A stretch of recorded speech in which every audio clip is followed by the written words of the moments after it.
In our last week's story, we saw how Jacob was given a new name and a new identity after having a face to face encounter with God. It appeared as though Jacob had finally learned his lesson to stop relying on his own abilities and wit, but rather grab hold of God and rely on Him as the source of protection, security, and blessing. We fast forward many years, and it seems that little had changed. Even after the dramatic encounter with God, it seems that Jacob was not able to end the vicious cycle of favoritism, deception, and violence that ran in his family. If there was anyone who would know the destructive consequences of favoritism in the family, it would be none other than Jacob. And yet, we read in our passage today that Israel, Jacob, loved Joseph more than his other sons. It is one of those stories in the Bible where you just start shaking your head as you read and say to yourself, how could this be? How is it possible that after all that Jacob had to go through in his life, living as a fugitive and enduring all the hardships that he had to go through, all because of the favoritism that existed in his family, how could he still show favoritism to one of his sons?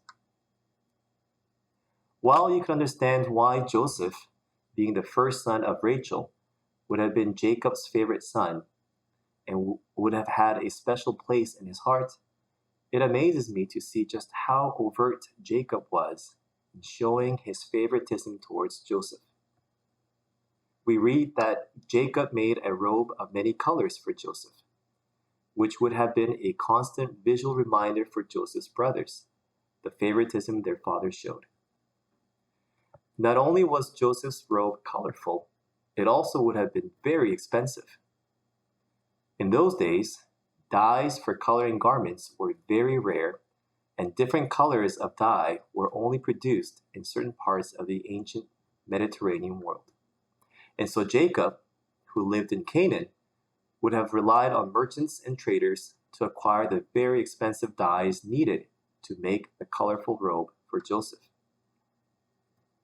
This kind of over-the-top and blatant favoritism resulted in extreme jealousy and hatred towards Joseph, to the point that the Bible says that the brothers could not bring themselves to speak peaceably to him.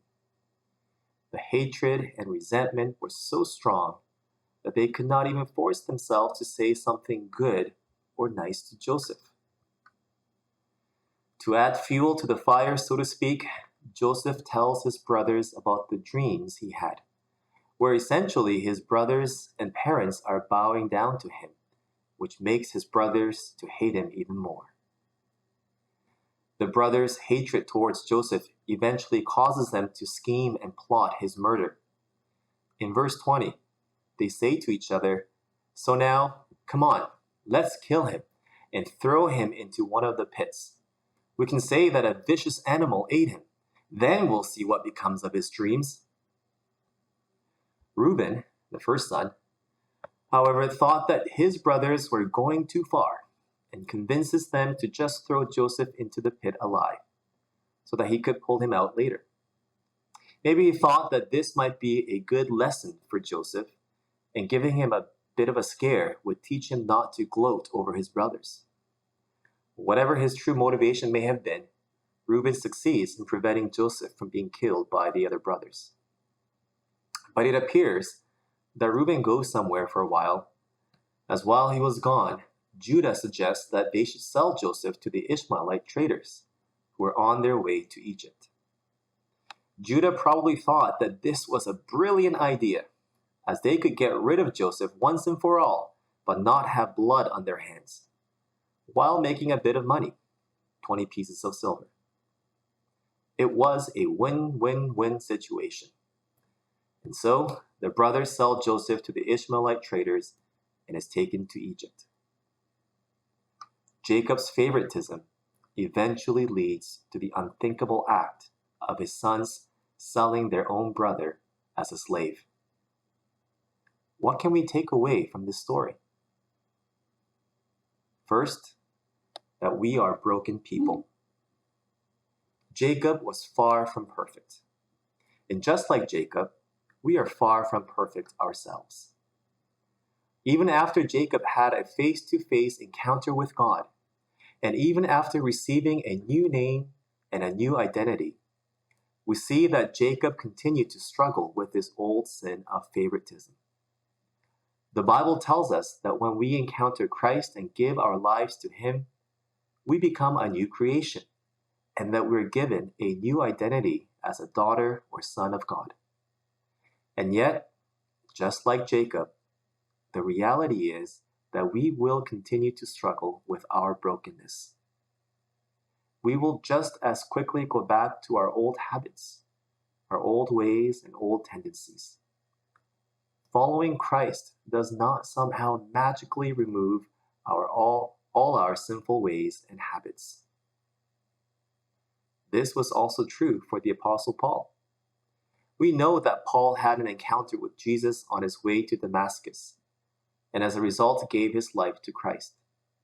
And yet, we read in Romans 7 how Paul continued to struggle with his own brokenness.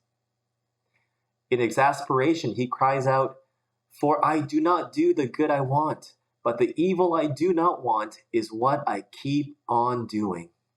Wretched man that I am, who will deliver me from this body of death?" We are broken people. Second, our brokenness causes more brokenness. Jacob's sin of favoritism caused the sin of jealousy, hatred, and even murderous thoughts to be in his sons. Sin leads to more sin. Our sinful words and acts lead others to sinful words and acts. This is truly a sobering thought, that our own brokenness does not just impact ourselves, but that it can lead others to sin and brokenness. Our sin and brokenness are much like the virus that is spreading across the world these days, where one person infected can pass it on to many others around them. Not only are we broken people, but our brokenness has real consequences. But the good news is this, that God redeems our brokenness.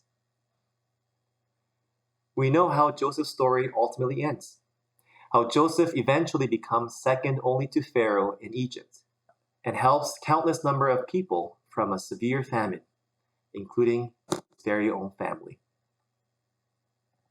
God took the brokenness and sin of Joseph's brothers and redeemed it into something good. What was intended as evil, God used it to ultimately bring life to many. God redeemed their betrayal.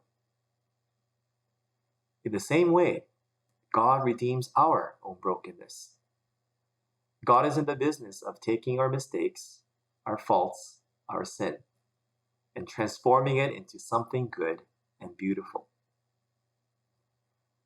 There is a traditional Japanese art called kintsugi, which literally means joining with gold, where a skilled craftsperson would take the pieces of broken pottery and put it back together with lacquer mixed with powdered gold.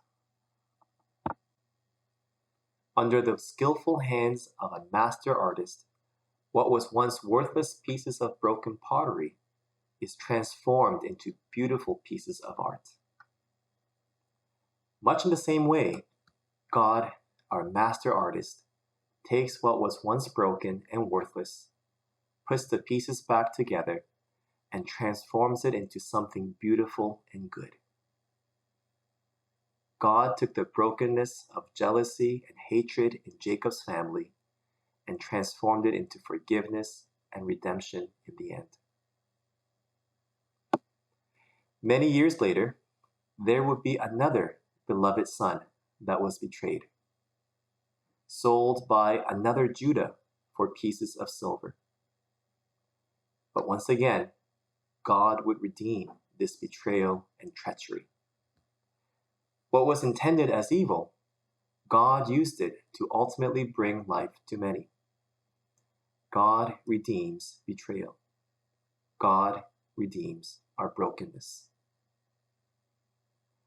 Brothers and sisters, as we enter into Passion Week, the week leading up to Good Friday, I encourage all of us to reflect on our own brokenness, our own sin, and how our own brokenness can cause more brokenness in others around us. Let us remember and reflect on why Jesus had to suffer and die. But let us also look forward to Easter, that glorious day when God ultimately redeemed our brokenness and sin by defeating the grave. Although we continue to live in our brokenness and sin, we can live with hope, knowing that one day God will bring about our redemption through his Son, Jesus Christ.